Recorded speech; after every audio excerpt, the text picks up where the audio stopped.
Mwadzuka bwanji Amalawi nonse konse kumene muli. This is Comrade Ntanywa pa Limpopo FM kubwera chigawo cha kum'mawa mokhumudwa ndi wachisoni ndi mmene zinthu zikuchitikira mdziko mwathu. Choyamba ndikufuna kupepesa ku banja lonse la Bobe komanso ku banja kumene kukuchoka Sister Iziti Victoria. Ndifuna ndipepeseso Amalawi onse komanso ndifuna ndipepese boma la Malawi chifukwa cha imfa zimene mitu yake ndi tsogolo la imfazo sizikumaziwika zikamba kufufuzidwa.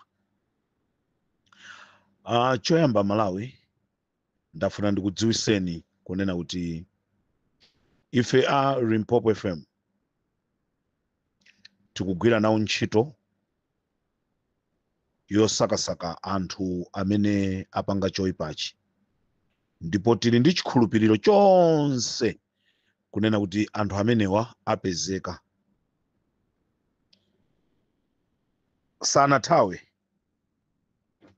sanathawe akadali mdziko momwemo. Choncho Amalawi tiyeni tonse tikhale ogwirana manja kuti tithandizane nawo kulira abale athuwa. Ndi imfa yomvetsa chisoni kwambiri mu nthawi imene tasintha boma, kuti mu zinthu zambiri zimene zimachitika m'boma lakale zisinthe, komano zikukhala ngati kuti zikunka zikupitirira pakati pathu. Choyamba ndimafunanso ndingopempha Mukhito komanso ndimafuna ndipemphe achisale ku nduna kwanu ngati ndikotheka kuti mukhale nawo bambo Bobe pansi kuti mwafunse mafunso awiri atatu, komanso mlonda afunsidwenso mafunso awiri atatu. Tikatero tidzinka chisogolo chothandizana kufufuza za nkhani imeneyi. Timayembekeza kunena kuti mkhalidwe ngati umenewu ukhala ukusiyika, koma Malawi ndifuna ndikutsimikizireni chigawo cha kum'mawa kuno kunena kuti timu yathu yonse ya Limpopo kuchokera ma CID onse a intelligence, timu yonse imene makhalira pa ground tikuthandizana nawo aboma kuti anthu amene apanga zoyipa zimenezi tiwapeze, ndipo ndikutsimikizirani pokutha pa masiku awiri atatu folo chona chenicheni chisimikizira, chifukwa ifeyo tikhala titalowamo mkatimo kuti tithandizire kufufuza ndi kudziwa kuti chimene chachitika ndi chani. Nkufufuza kwathu tilowa m'madera osiyanasiyana, ndipo tili ndi chikhulupiriro kunena kuti apanga zimenezi adziwika ndi kugwidwa. Kaya ndi wandale wapanga zimenezi, kaya ndi akuntchito wapanga zimenezi, kaya ndi akubanja apanga zimenezi, kaya ndi ma friends apanga zimenezi, tipanga chothekera tifufuza ndipo tiwapeza. Uthenga wanga wachiwiri chigawo cha kum'mawa kuno ndikufuna upite kwa anduna achaponda amene muli ona za foreign affairs. Last week ndinayankhulaponso zokhuza unduna umenewu, ulendo nonso ndikuyankhulanso zokhuza unduna umenewu. ndimafuna ndipempheso mobwereza nkutheka anzathu amene sitinapiteko ku South Africa timangomva zonena kuti kuli deportation, timangomva kuti anthu agwidwa, koma kuwawa kwa zinthu zimene zizi sitimakudziwa.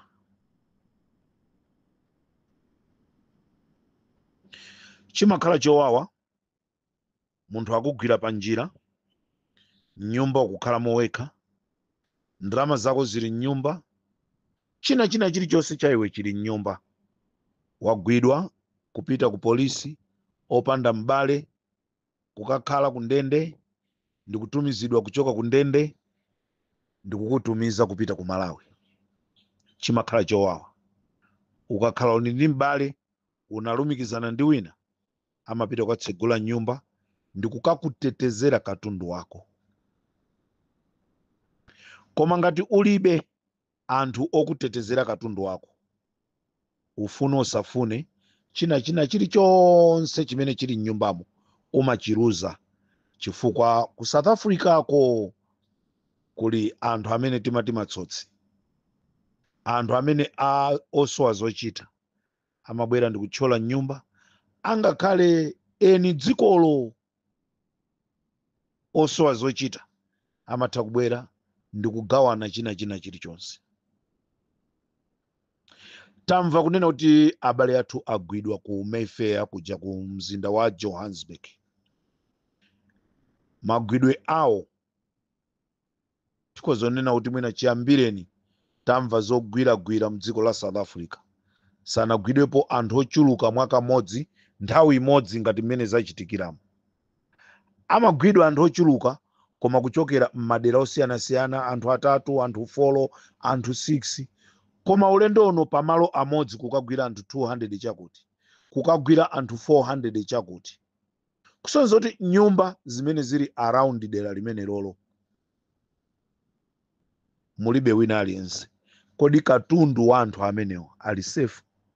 Katundu wa anthu amenewa akhale safe, ayang'anire ndani?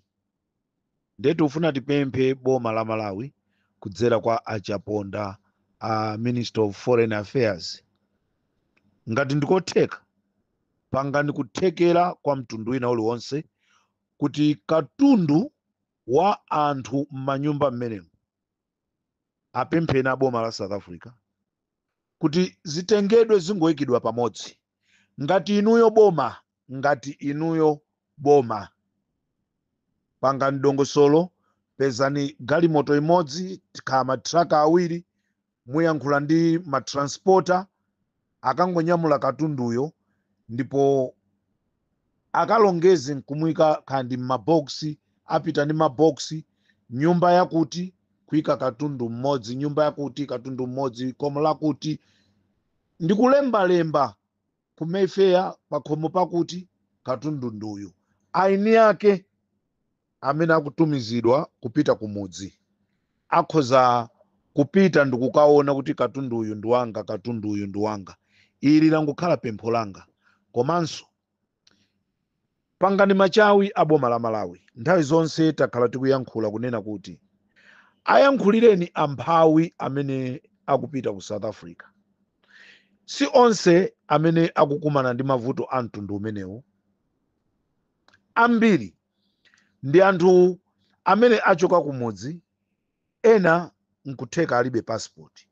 Anthu akuyenda opanda passport chifukwa chonoti kumudzi konso dongosolo mukulilephera loti tapangire anthu mapepala. Sono anthu akuchoka kumudzi kwathu kuno ndikumapita ku South Africa akuyenda opanda passport, chifukwa madongosolo a passport sakudziwika mpaka pano kuti mutu wake ndi chani. Palibe dziko limene lingatukuke ngati simukhala anthu oyenda up and down kumapita maiko osiyanasiyana amene atizungulira kukapanga business kapena ntchito. Malawi ngati akutukuka ndi chifukwa cha anthu amene mwina tikhoza kuatenga ngati kuti ku skulu sanapiteko. koma akapita kukapeza kantchito kochepako choyambirira amaganizira kunena kuti ndimange nyumba, ndisegule ka business kena kake kuti mabanja azitha kuyenda bwino. Ndeni mafuna ndipemphe boma la Malawi, chitani mmene anachitira anthu aku Zimbabwe, chitani mmene anachitira anthu aku Lesotho ndi maiko ena, Burundi. Yankhulani ndi Cyril Ramaphosa, yankhulani ndi boma la South Africa, zichepeseni, musazione ngati kuti dziko lanu ndilotukuka. Ndi anthu akhoza kumva, tiloleni anthu athuwa abakhala. Yekhayo amene wachita choyipayo mgwireni, mtumizeni kumudzi, mgwireni kansekereni kundende.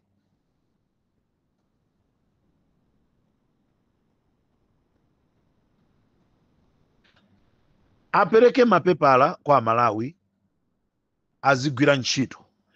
Ndikuyankhula pano Amalawi ambiri ku South Africa achosedwa ntchito akungokhala.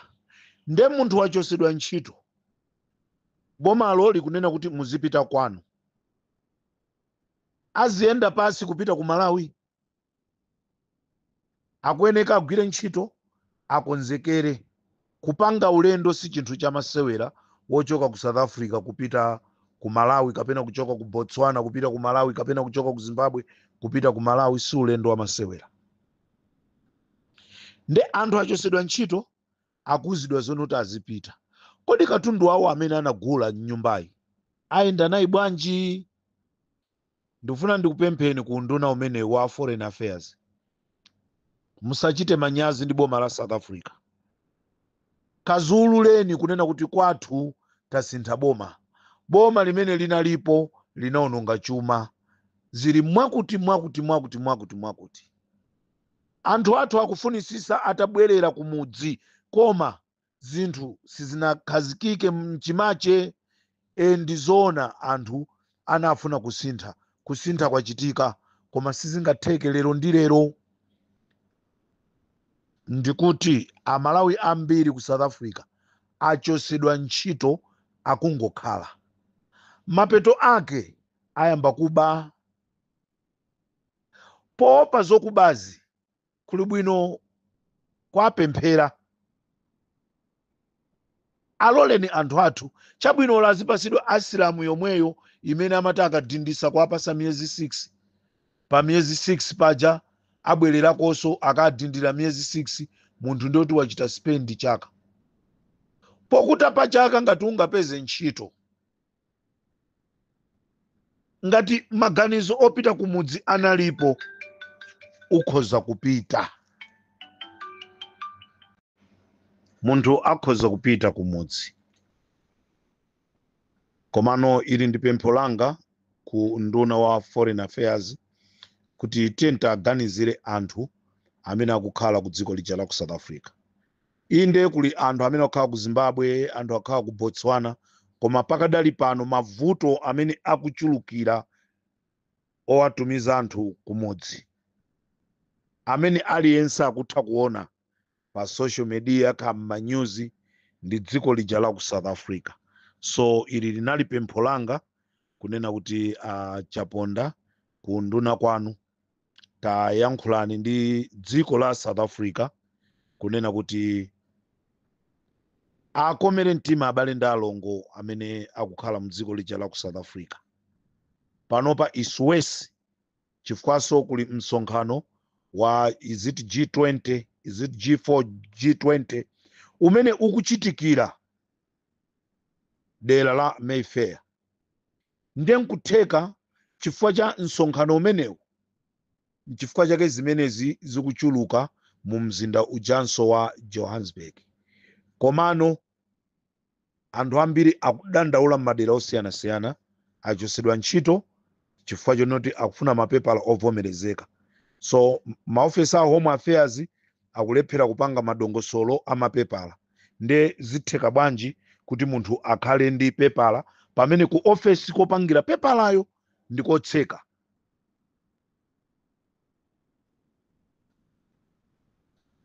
Ndati ndayankhulira mphawi amene sangathe kuyankhula, amene uthengawu sangathe kuufikisa. Chonde achaponda, komanso ngati boma la DPP limene likuyendesa bomali, chinthu chimenechi tachiunikirani, takhalani pansi, athandizeni Amalawi. Amalawi ambiri akuvutika. Amalawi ambiri akuvutika ku South Africa. Ndipemphe makolo kumudziko,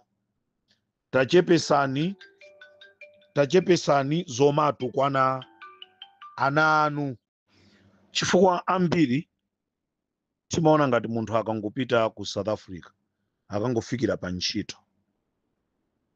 Tikuyiwala kuti kuli zambiriso zotsamwisa zimene munthuyi angakumane nazo. Anthu ku South Africa akutha chaka, zaka ziwiri, zaka zitatu osapeza ntchito, osati chifukwa chonena kuti mwana wa anzanu, mwana wa akuti amene anayenda nawo tsiku limodzi kupita ku South Africa iyeyo anapeza ntchito, ndiye kuti mwana wanu yonso wapeza ntchito. Mwayi umakhala wosiyana, mwayi umakhala wosiyana. Komanso nkutheka anthu onsewo akhoza kuyamba ntchito tsiku limodzi koma kusiyana malipiro olandira. Ndipemphe zimenezi makolo athu kumuziko.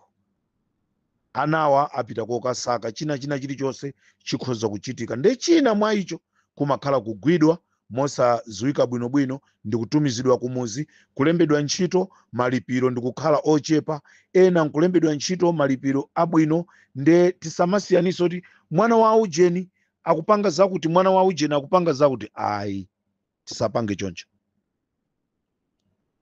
tisapange choncho. Nde ili ndi pempho langa chigawo cha kumama wa kuno.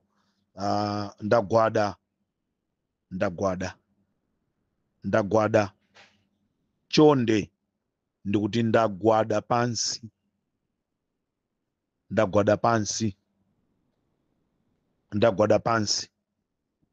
Tiyeni tathandize Amalawi amene akuvutika ku South Africa. Ndili ndi chikhulupiriro uthengawu wakupezana zitsogoleri ndipo wamvekanso bwino.